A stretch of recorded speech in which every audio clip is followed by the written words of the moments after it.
Hello दोस्तों, आज जो कहानी मैं आपको सुनाने जा रही हूँ उसका शीर्षक है दानव केकड़ा।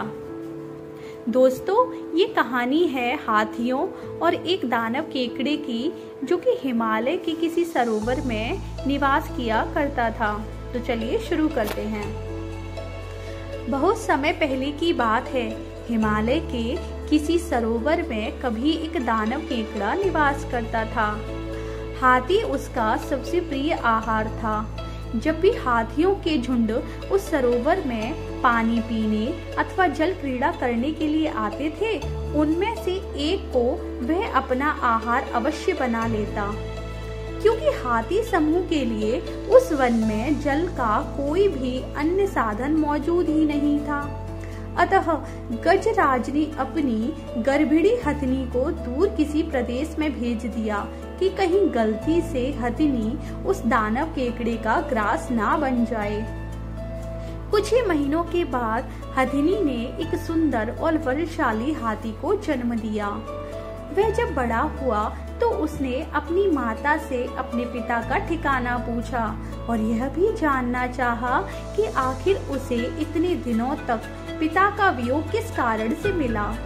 जब उसने सारी बातें अपनी माता से जान ली तो माता की आज्ञा लेकर वह अपने पिता से मिलने हिमालय के उसी वन में जा पहुंचा। अपने पिता से मिलकर सबसे पहले उसने प्रणाम किया और अपना परिचय देते हुए उस दानव केकड़े को मारने की अपनी इच्छा व्यक्त की और इस महान कार्य के लिए पिता से आशीर्वाद और आज्ञा मांगी। पिता ने पहले तो उसकी याचना ठुकरा दी, किंतु बार बार अनुरोध करने पर अपने पुत्र को देख और उसका पराक्रम देख पिता ने यह अवसर उसे प्रदान किया। पुत्र ने अब अपनी सेना तैयार की और अपने शत्रु की सारी गतिविधियों पर वह नजर रखने लगा। तब उसे यह पता चला कि केकड़ा हाथियों को तभी पकड़ता है जब वे सरोवर से लौटने लगते हैं, और लौटने वालों में भी वह केवल उसी हाथी को पकड़ता है जो सरोवर से सबसे अंत में बाहर आता है। सूचनाओं के अनुकूल अब उसने अपनी योजना बनाई और उसने अपने साथियों के साथ सरोवर में पानी पीने के लिए प्रवेश किया। उन साथियों के साथ उसकी प्रेयसी भी थी। जब सारे हाथी सरोवर से बाहर निकलने लगे तो वह जानबूझकर सबसे पीछे रह गया। तभी केकड़े ने उचित अवसर देखकर उस नन्हे हाथी के पिछले पैर को इस प्रकार पकड़ा जैसे एक लोहार लोहे के एक पिंड को अपने चिमटे से पकड़ लेता है। हाथी ने जब अपना पैर खींचना चाहा तो वह टस से मस भी न हो सका।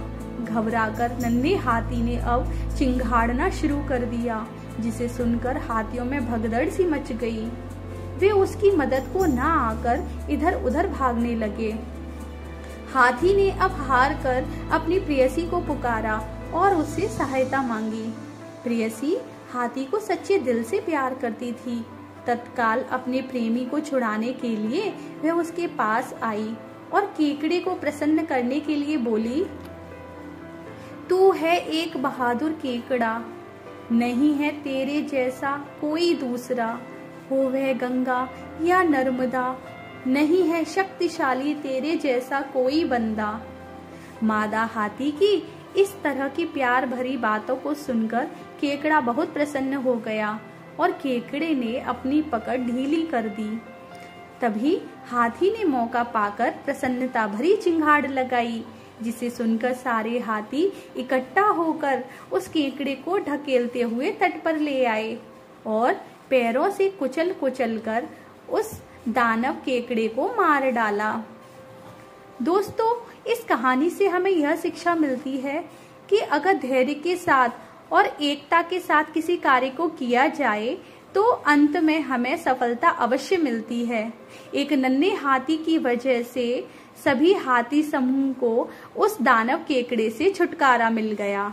धन्यवाद दोस्तों।